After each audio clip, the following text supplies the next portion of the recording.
तो मेरे छोटे भाई और बहनों, स्वागत है आपके अपने चैनल वेदांतु में। होप कर रहा हूं कि आप जहां कहीं भी हो एकदम स्वस्थ हो, मजे में हो और पढ़ाई कर रहे हो। आज फिर से हम सेशन लेके आए हैं प्रपोर्शनल रीजनिंग पे। Proportional reasoning 1 class 8 chapter number 7। तो ये सेशन स्टार्ट करने से पहले मैं आपसे ये पूछना चाहूंगा, क्या आपने इसके पहले के सेशन ये चैप्टर के देखे हैं? अगर नहीं देखे हैं तो जरूर उसको देख लेना, बेसिक क्लियर कर लेना, तब आगे बढ़ना। तो चलिए स्टार्ट करते हैं आज का सेशन विलंब किए बगैर। लेकिन स्टार्ट करने से पहले ये भी बोलूंगा कि भाई वीडियो एंड तक जरूर देखना, ताकि हर एक चीज, हर एक पहलू आप लोगों को समझ सके, और जब समझेगा तभी चाहेगा मजा भिड़ू, है ना। तो चलिए स्टार्ट करते हैं और देखते हैं क्या चीजें हैं इसमें। अब देखिए, जब क्वेश्चन सॉल्व करते हैं, क्वेश्चन के माध्यम से कुछ चीज़ों पे पहुंचते हैं, कंक्लूजन पे पहुंचते हैं एग्जाम्पल के माध्यम से, तो बहुत चीज़ें क्लियर हो जाती हैं, बहुत चीज़ें समझती हैं हमको। तो एग्जाम्पल्स को देखना, समझना, एनालाइज करना एक आर्ट है, एक कला है, जो तुम जिसमें पारंगत हो, एकदम माहिर हो।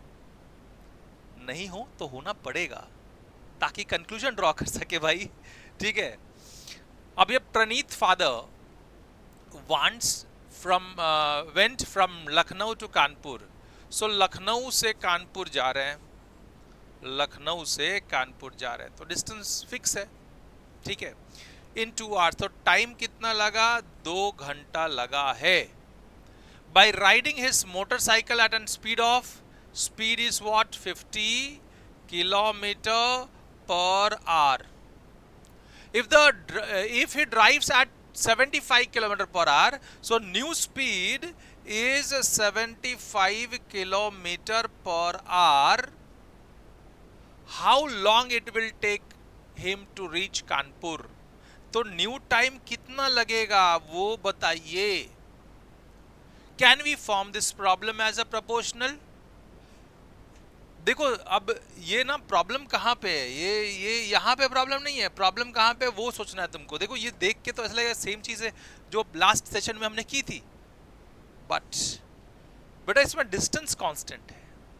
जब डिस्टेंस कांस्टेंट है तो अब देखो हुआ क्या है, और समझने की बात है कि जब एक डिस्टेंस तुम्हारा फिक्स है, एक डिस्टेंस तुम्हारा फिक्स है, स्पीड तुम्हारा 50 किलोमीटर पर आवर था, तो टाइम 2 घंटा लगा। जब स्पीड बढ़ गया तो टाइम कम हो जाता है, तो they are in inverse variation, inverse proportional. क्या है ये? इनवर्स प्रोपोर्शनल है। एक चीज कम होगा तो दूसरा चीज बढ़ेगा, दूसरा चीज बढ़ेगा तो एक चीज कम होगा। तो क्या हम इसको ऐसा लिख सकते हैं कि 50/2 इज इक्वल टू 75/x? तो बिल्कुल नहीं, this is wrong. This is what? Wrong. ये स्टेटमेंट रॉन्ग हो जाएगा। इसमें क्या होगा, इसमें क्या होगा? देखो, speed is equal to distance upon time. Speed is equal to, हमने पढ़ा था, distance upon time. So distance तुम्हारा कांस्टेंट है, तो speed into time equal to distance. So इसमें क्या हो जाएगा? स्पीड इनटू टाइम, तो 50 into 2 will be equals to 75 into x. ये बात ध्यान में रख लो, 50 into 2 equal to 75 into X. तो तुम्हारा जब भी ऐसा इनवर्सली प्रोपोर्शनल वाला होगा तो डायरेक्ट प्रोपोर्शनल वाला मत यूज कर देना। इसमें क्या हो रहा था, अब देखो, अभी तक जो भी पढ़ा उसमें एक चीज बढ़ रहा था, दूसरा चीज बढ़ रहा था, वो चेंजेस देख रहे थे। इसमें ये टाइम एक बात है ना, देखो, जब डिस्टेंस कांस्टेंट है, स्पीड 50 था तो टाइम 2 घंटा लगा, स्पीड बढ़ा दिया तो टाइम कम हो जाएगा। एक क्वांटिटी बढ़ गया, दूसरा क्वांटिटी कम हो गया। तो ये डायरेक्ट वेरिएशन वाला डायरेक्ट प्रोपोर्शनल नहीं लगा सकते। तो इसमें ध्यान में रखना कि जब भी ऐसा था, सो हमने जब लिखा था कि ये x है, ये y है, इधर x1 y1, this is x2 y2, तो क्या मिल रहा था हमको? क्या मिल रहा था बताइए? हमको यही मिल रहा था ना कि x1 will be equals to x1 upon x2 is equal to y1 upon y2। x1 upon x2 is equal to y1 upon y2, यही मिल रहा था। मतलब x1 upon y1 will be constant, x1 upon y1 is equal to x2 upon y2, यही मिल रहा था। लेकिन इसमें वैसा नहीं मिलने वाला है। जब भी इनवर्सली प्रोपोर्शनल होगा तो x1 into y1 will be equal to x1 into y1 will be equal to x2 into y2, ठीक है।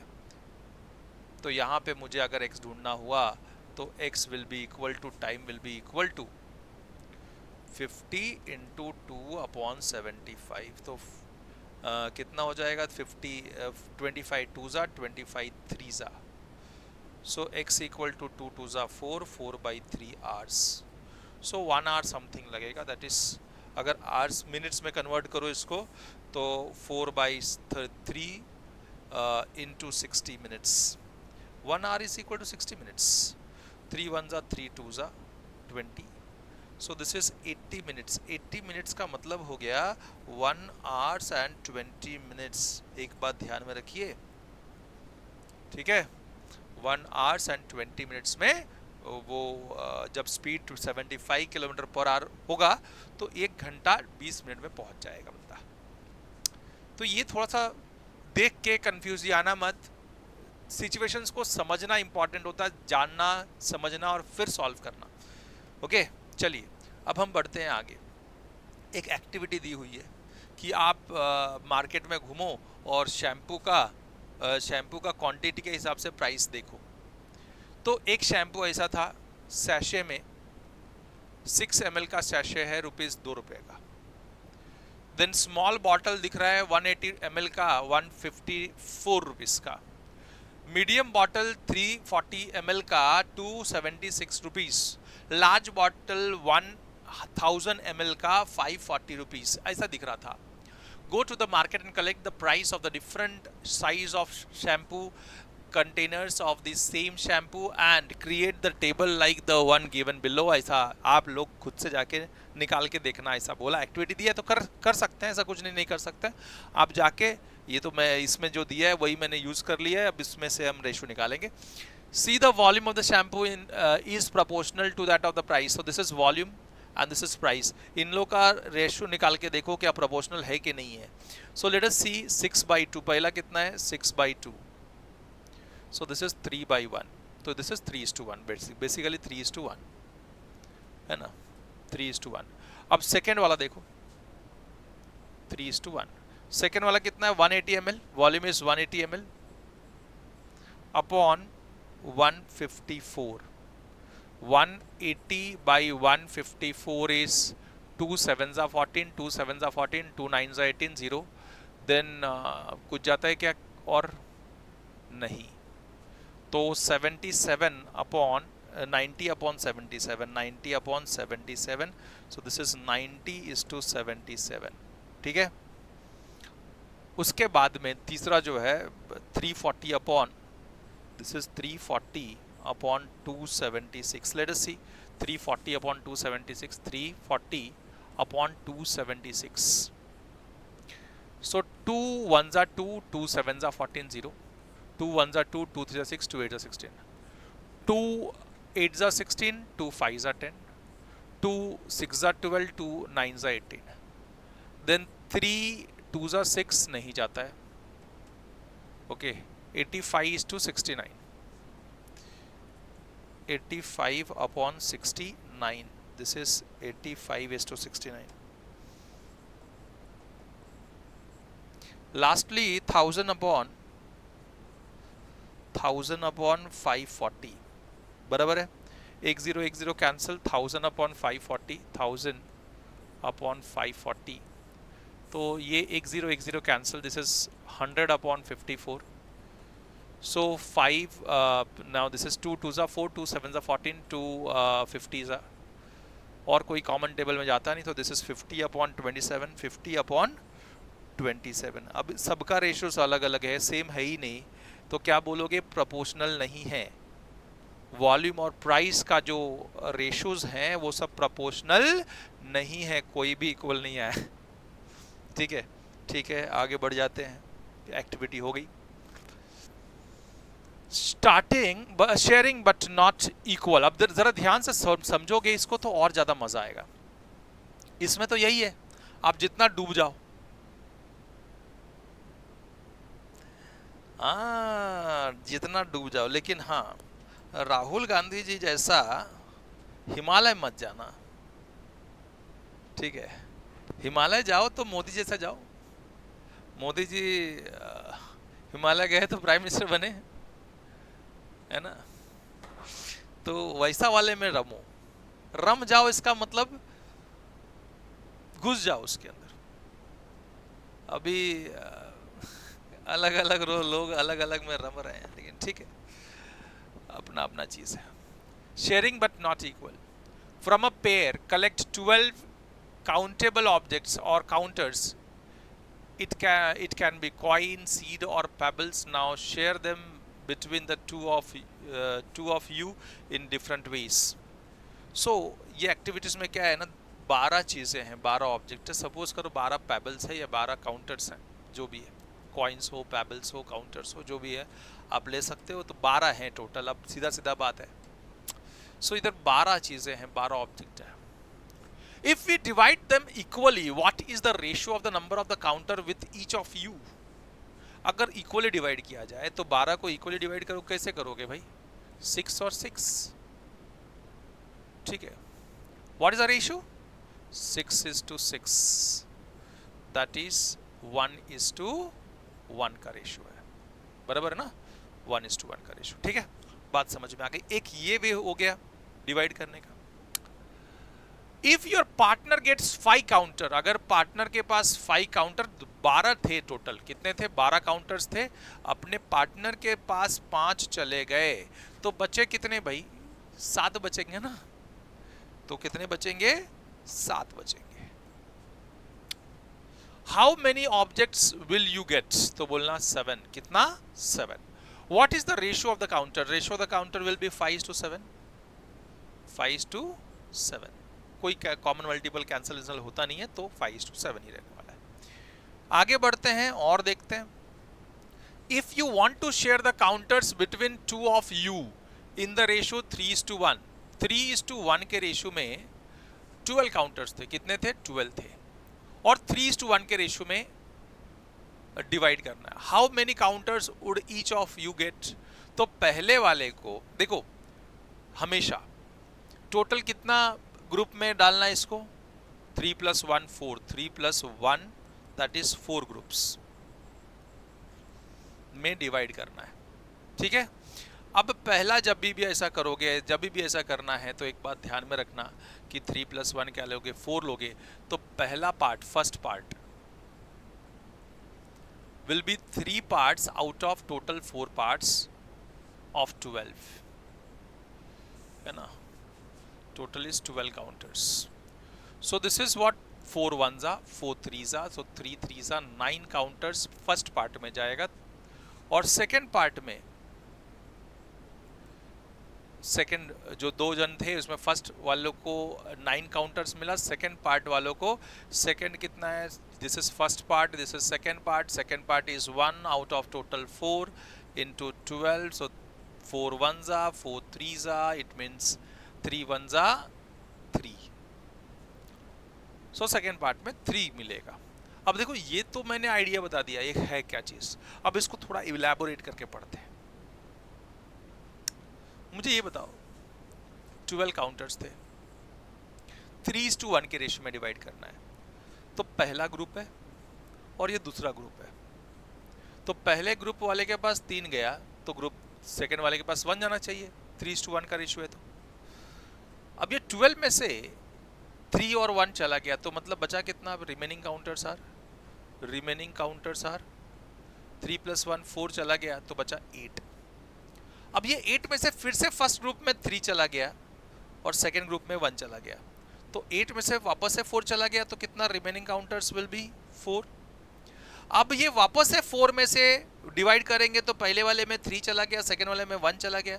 अब रिमेनिंग काउंटर कितना हो जाएगा? 0 हो जाएगा। ये बात ध्यान में रखना है आप लोगों को, ठीक है? सो मतलब पहले वाले ग्रुप को टोटल 9 काउंटर्स मिले, सेकेंड वाले ग्रुप को टोटल 3 काउंटर मिले हैं। सो 9:3 है ना, दैट इज 1:3:1। तो पहले वाले को टोटल 9 मिला और सेकेंड वाले को टोटल 3 मिला। देखो ये भी तो वही है ना? तो मतलब हुआ क्या, 3 into 3 हुआ, ये 3 into multiplying factor is what, 3 into 3, इधर multiplying factor is also 3, so 1 into 3 है ना? सो मल्टीप्लाइंग फैक्टर क्या था, 3 था। तो ये बात ध्यान में रख लेना आप लोग, बहुत सिंपल सा बता दिया आप लोगों को। आगे बढ़ जाते हैं, नेक्स्ट वाले को देखते हैं भाई क्या चल रहा है। मजेदार है, मजेदार है। Now if you want to share 42 counters between the two of you in the ratio 4:3, how will you do it? There are 42 counters. कितने काउंटर्स है, 42, 4:3 के रेशियो में डिवाइड करना है। How will you do it? देखो एक तो वही अपना दो ग्रुप है, group A, group B, total counters are 42। और फिर मैं आपको इस ये भी बताऊंगा, अलग से भी करके बताऊंगा।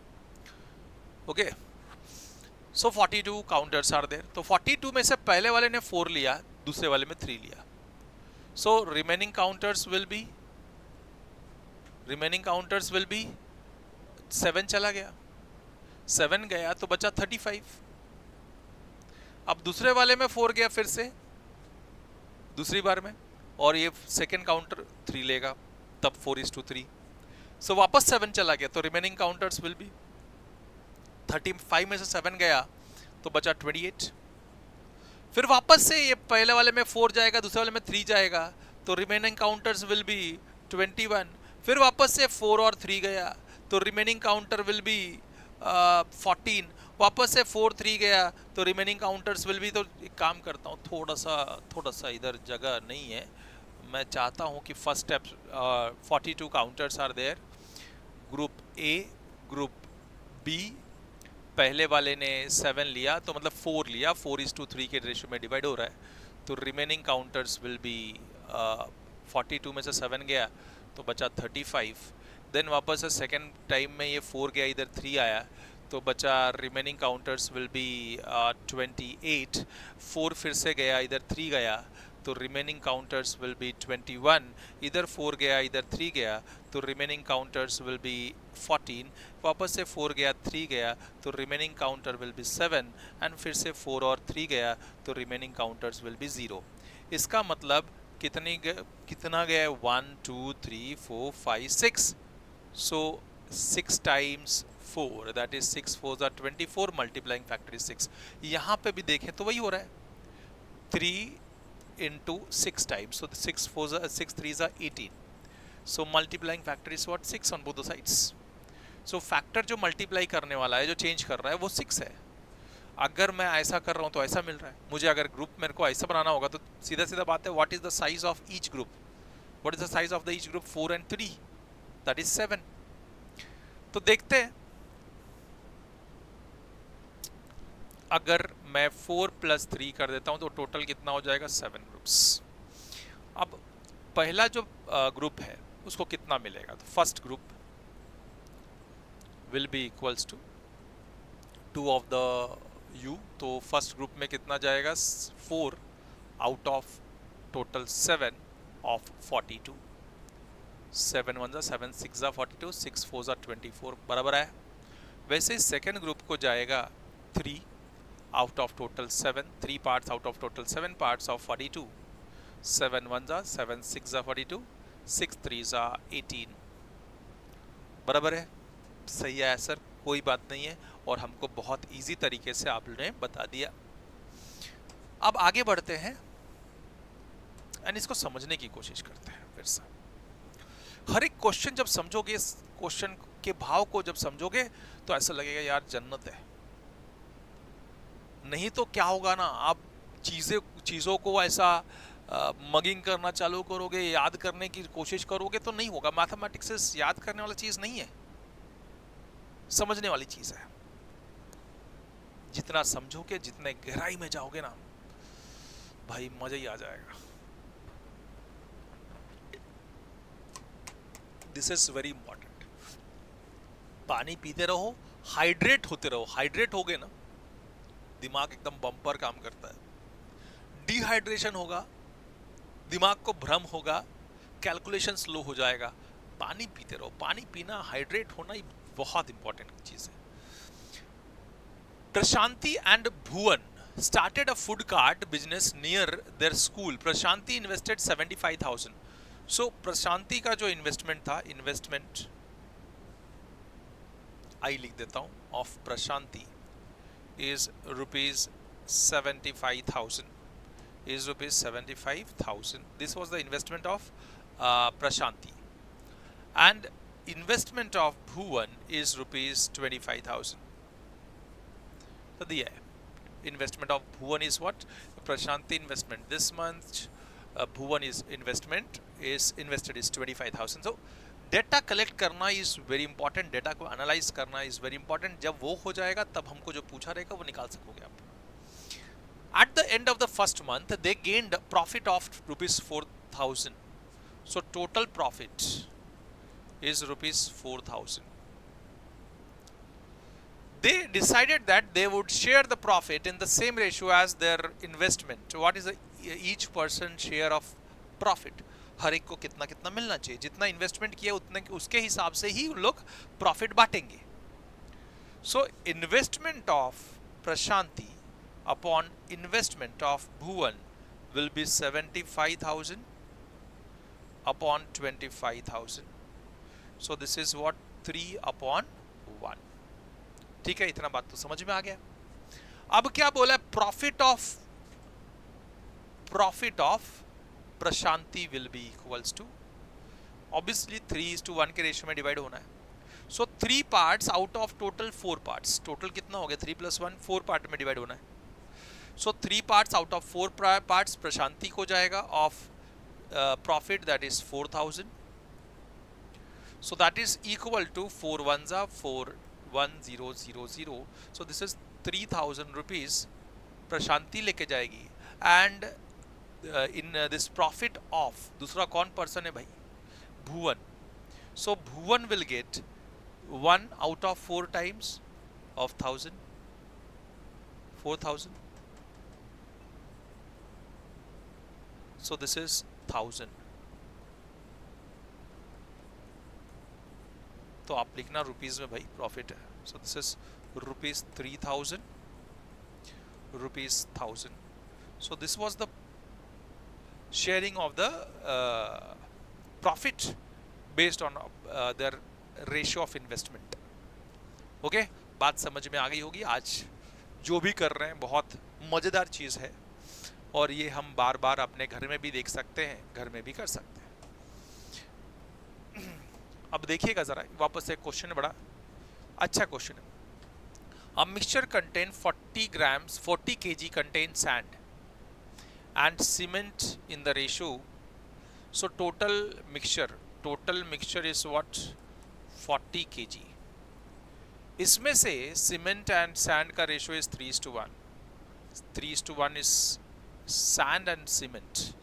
तो sand is to cement is equal to 3:1, ऐसा दिया हुआ है। तो total sand will be equal to obviously 3 times out of total 4 parts of 40. So 4 1s are 4 10s are, so it's 30 kg is total sand, and total cement will be equal to, this is sand and cement, so this is sand and this is cement. Cement कितने part है? 1 part है out of total 4 parts of 40, so that is 10 times, so this is 10 kg. 10 kg, खाली kg नहीं, 10 kg. Okay, सो ये mixture में sand था 30 kg and cement था 10 kg. अब क्या बोला गया है? How many cement should be added to make the mixture to make cement 5:2. How much cement should be added? So cement कितना ऐड किया जाए ताकि 5:2 बन जाए? So cement should be equals to, this cement should be equals to, अब देखो cement का कितना सीमेंट होना चाहिए ताकि उसमें 5:2 बन जाए? तो ये क्या है? 5:2 is what? mixture ratio sand to cement, this is sand and this is cement, तो कितना सीमेंट ऐड करना है ऐसा पूछा है. What cement should be added to get the cement 5:2? So cement is what 2 parts out of total 7 parts of total weight, that is 40. So of total weight 40 kg, yes. How much cement should be added to get the mixture to make it तो एक काम करते हैं, देखो simple सा बात है, बहुत ज़्यादा सोचना नहीं है. 30 kg सैंड है, 30 kg सैंड है. सीमेंट कितना होना चाहिए, x ले लिया. सीमेंट कितना होना चाहिए वो पूछा है, तो x ले लिया. और रेशो 5/2 हो जानी चाहिए.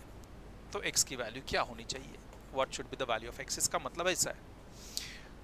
सो क्रॉस मल्टीप्लाइंग x इधर, ये 30 into 2 is equal to 5 into x. So x will be equal to 30 into 2/5. 5 1s are 5 6s are. So x will be equal to 12 kg. तो सीमेंट 12 kg होना चाहिए ताकि वो रेशियो 5:2 हो जाए. अब इसका मतलब ये है कि पहले तो 10 kg था. How much cement should be added, तो ऑब्वियसली 2 kg एक्स्ट्रा ऐड करना पड़ेगा. कितना, 2 kg. पहले से ही 10 kg था, उसमें 2 kg और ऐड कर दो तो मिक्सचर का रेशियो जो है वो 5:2 हो जाएगा. सिंपल. चलिए आगे बढ़ते हैं. सोचने की बात है, बिना सोचे हुए सब क्वेश्चंस नहीं आते बेटा. तो जितना सोचोगे, जितना एनालाइज करोगे, उतना ज्यादा अंदर घुसोगे, उतना ज्यादा मजा आएगा. डिवाइड 4500 into 2 parts और इन द रेशियो 2:3. वापस से वही सेम दिमाग लगाना. इसको 4000 को 2 पार्ट्स में डिवाइड करना. तो first part will be equals to 2 out of total कितना 5. 2 + 3 विल बी 2 + 3 विल बी 5. तो टोटल 5 पार्ट में से 2 पार्ट है पहला वाला. सो 2 out of 5 of 4500. So 5 1s are 5 9s are 45 00. So this is rupees 9 2s are 1800. 1800 रुपया है फर्स्ट पार्ट. अब second part will be equals to, second part क्या होगा फिर, सेकेंड पार्ट वही है वापस से. Second part is what 3. So 3 out of total 5 parts into total 4500. So 5 1s are 5 9s are 00. 9 3s are 2700 rupees. ठीक है. तो हमने 4500 को 2 पार्ट्स में डिवाइड किया, दैट इज 2:3. तो फर्स्ट पार्ट कितना आया 1800 and second part is what 2700 rupees. ठीक है. चलो हो गया, आगे बढ़ जाते हैं. नेक्स्ट क्वेश्चन देखते हैं. जितना ज्यादा सोचोगे, जितना ज्यादा समझोगे, उतना ज्यादा फायदा देगा तुमको. ये टॉनिक है भाई, टॉनिक का काम करता है. In a science lab, acid and water are mixed in the ratio 1:5. So acid is to water is equal to 1:5 के रेशियो में डाल दिया है. To make a solution in a bottle, the science lab, acid and water are mixed in the ratio 1:5. ठीक है. Acid and water, that is 1:5. To make a solution in a bottle that has 240 ml of solutions, the total solution is what 240 ml. How much acid and water does the solution contain? So acid will be equal to, now this 1 part out of total 6 parts, 1 + 5 is 6, into total solution is what 240. 6 1s are 6 4s are 24 0. So it's 40 ml of acid, and water will be equal to 5 parts out of 6 part of 240 ml. 6 1s are 6 4s are 24 0. 5 4s are 20. So 200 ml of water and 40 ml of acid in the solution. Simple सी बात. जितना ज्यादा simplicity रखोगे question में, उतना ज्यादा मजा आएगा. किया एक ही चीज है, कुछ अलग किया है क्या तुमने? नहीं, बिल्कुल अलग नहीं किया। अभी तक जो कर रहे हैं सेम टाइप से सेम चीजें कर रहे हैं।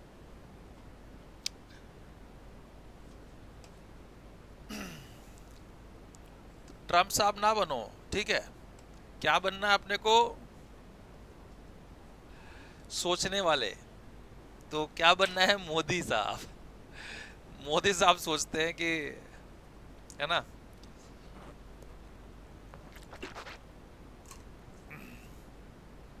उसमें भी मास्टरमाइंड कौन है भाई?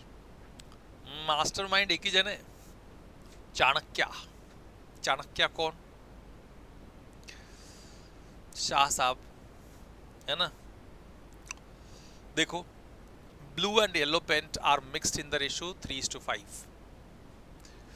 Blue is to yellow is 3:5. लिख दिया। डाटा लिखना बहुत इंपॉर्टेंट है।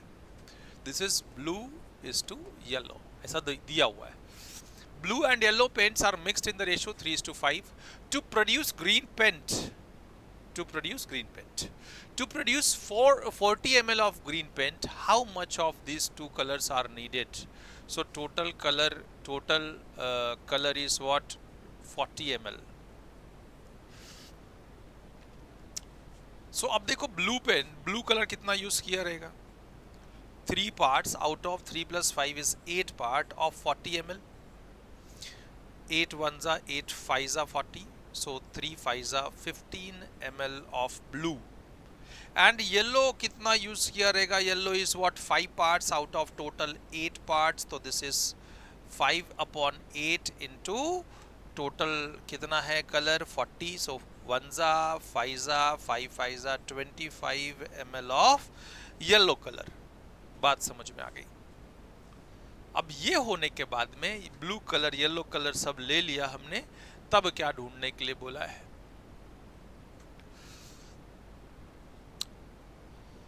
Two colors are needed. So blue का how many two colors are needed? So blue is 15 ml and yellow is 25 ml. तो ये तो लिख लिया। अभी आगे का, to make a paint a lighter shade of green, I added 20 ml of yellow. तो पहले अब सेकेंड पार्ट में देख रहा हूं मैं, तो येलो कलर विल बी, पहले जितना था 25, उसमें 20 ml और ऐड कर दिया तो प्लस 20, कितना हो गया? 45 ml हो गया। This is yellow. To make a paint lighter shade of green, I added 20 ml of yellow in the mixture. So इसमें येलो पहले कितना था? 25 ml था और 20 ml डाल दिया, ठीक है? तो 45 ml हो गया। What is the new ratio of the blue to yellow? So blue colour का तो सेम था ना, 15 ml। अब blue is to yellow will be equal to 15 is to 45. So 15/45, 15 ones are 15 threes are, so 1/3. So this is 1 is to 3 is the new ratio, ठीक है? बहुत simple तरीके से आप लोगों ने कर दिया। इतना सिंपल तरीका तो आपने सोचा भी नहीं होगा। सोचा भी नहीं होगा, ऐसा बहुत बड़ा बोल रहे हो सर। सोचा तो था ही। सब बच्चे स्मार्ट हैं आज के डेट में, सब पढ़ रहे हैं, ये हमको बात पता है। पढ़ रहे हैं, समझ रहे हैं तो इजी हो जाता है। Blue and yellow paints are mixed in the ratio 3:5। Blue and yellow paint, फिर से थर्ड सेकेंड, थर्ड 2 बार आ गया शायद, ठीक है कोई बात नहीं, फोर्थ पे चलते हैं। To make soft idlis, you need to mix rice and urad dal. देखो अब इडली खाने वाले पे आ गए, भूख लग गई मुझे तो। ये ऐसे ऐसा इडली यार, इडली इज, देखो साउथ इंडिया हो आज के डेट में नॉर्थ इंडिया हो, चाहे सेंट्रल इंडिया हो, ईस्टर्न हो, वेस्टर्न हो, सब जगह हर एक प्रकार के खाना मिलते हैं, बिकॉज ग्लोबल हो गए हम, है ना? We all are Indians and we all love the food, चाहे वो कोई भी कोना का हो। लेकिन हाँ, एक बात तो मानना पड़ेगा, south Indian food is very healthy. तो this idli food is very healthy actually. To make soft idlis, you need to mix rice and urad dal in the ratio. So rice and urad dal R and U is in the ratio 2:1. If you need 6 cup of the mixture to make idlis tomorrow morning, total mixture is 6 cup. How many cup of rice and urad dal we will need? So rice will be 2 parts out of total 3 parts of total mixture, that is 6. 3 ones are 3 twos are 2 twos are 4 cups of rice चाहिए. And urad dal जो है, urad dal 1 out of total 3 parts into 6, तो 6 ones are 6 twos are, it means 2 ones are 2 cups of urad dal हमको डालना पड़ेगा. ठीक है, ताकि सुबह सुबह हम इडली बना सके. टोटल 6 कप नीडेड था, तो total 6 cup of mixture of rice and urad dal. तो राइस में राइस 4 कप होना चाहिए और उड़द दाल 2 कप होना चाहिए, तब जाके इडली बराबर बनेगा इन द रेशियो 2:1. ठीक है, बात समझ में आ गई. This is going to be last topic, last question of this, और बहुत मजेदार है. इसके पहले का भी बहुत मजेदार था, बहुत ज्यादा ही मजेदार था. है ना, देख लेते हैं, इसको भी देख लेते हैं. I have 1 bucket of orange paint. Orange paint कितना है? 1 bucket. That I made by mixing red yellow paint in a ratio 3:5. I have 1 bucket of orange paint. 1 bucket orange paint है. And that I have made by mixing red yellow paint in the ratio. तो orange paint बना हुआ है. Okay, mix क्या किया है? Mixing red and yellow. Red is to yellow in the ratio 3:5. I added another bucket of yellow paint to this mixture. So देखो, अब एक बात है, एक बकेट में कितना पेंट है वो दिया नहीं है, तो let it be x. So total mixture in 1 bucket bx. अब क्या मीटर लीटर बीटर कुछ दिया नहीं, तो x ही रहने देते हैं. सो रेड कलर, वो पहला बकेट में रेड कलर कितना होगा? 3 out of total 8 into total mixture in the bucket, that is x. So this is 3x by 8. Similarly yellow color कितना होगा? This is yellow color is of 5 parts out of total 8 part of x, so that is 5x upon 8. This is total red and yellow color used in 1 bucket. अब क्या बोला है? I added another bucket of yellow paint in the mixture. पूरा एक bucket उझल दिया. किसका? Yellow paint का एक bucket. So that x litres, x जो भी यूनिट हो, तो total yellow, now new yellow will be equals to 5x upon 8. पहले था इतना यूनिट था, इसमें एक बकेट पर डाल दिया, मतलब प्लस x डाल दिया, तो 5x plus 8x upon 8. So this is what? 13x upon 8 is the new yellow. And red तो उतना ही था ना, उसमें पहले वाले के इतना ही था. red will be equals to 3x upon 8. अब क्या पूछा उसने कि what is the new ratio, what is the ratio of the red paint? Now red paint to yellow paint, yellow new in the new mixture. So this is a new mixture. उसका ये जो add किया उसमें new mixture में yellow इतना था, red इतना था. अब what is the ratio? So red is to yellow, red is what? 3x upon 8. Yellow is what? 13x upon 8. सो 8 गया, x गया, 3 upon 13, that is 3 is to 13 is the ratio in the new mixture of red and yellow. Red is to yellow. बात समझ में आ गई होगी, hope कर रहे हैं. तो ये रहा हमारा, मतलब सारी चीज़ें हमने कर ली और होप कर रहे हैं कि कैसे डिवाइड किया. मैं चाहूँगा एक क्वेश्चन ज़रूर दे के जाऊँ आप लोग को, ताकि आप लोग सॉल्व करके उसका जवाब कमेंट सेक्शन में दे सकें. तो आप लोग क्या करोगे? 25,000 को या 50,000 को 50,000 रुपीज को 3:2 के रेशियो में डिवाइड करोगे और फर्स्ट ग्रुप को कितना मिला वो बताओगे, सेकेंड ग्रुप को कितना मिला पैसा वो बताओगे। ठीक है। अब मैं ये होप कर रहा हूं तो भैया इसका जवाब आंसर जो है ना वो जरूर कमेंट सेक्शन में दे देना। चलिए हो गया आज का सेशन, और होप कर रहा हूं कि ये सेशन में जितने भी क्वेश्चंस आप लोगों ने किए उससे बहुत कुछ आपको सीखने के लिए मिला और फ्यूचर में बहुत इस्तेमाल करोगे इसका। अगर ऐसा होने वाला है तो जरूर एक लाइक कर देना, शेयर कर दो, बिकॉज शेयरिंग इज केयरिंग। नए हो तो सब्सक्राइब कर लो, कमेंट करके जाना, हिट द बेल आइकन ताकि फर्दर अपडेट्स आप लोग को मिलती रहे। मिलते हैं नेक्स्ट वीडियो में, तब तक के लिए गुड बाय, अलविदा।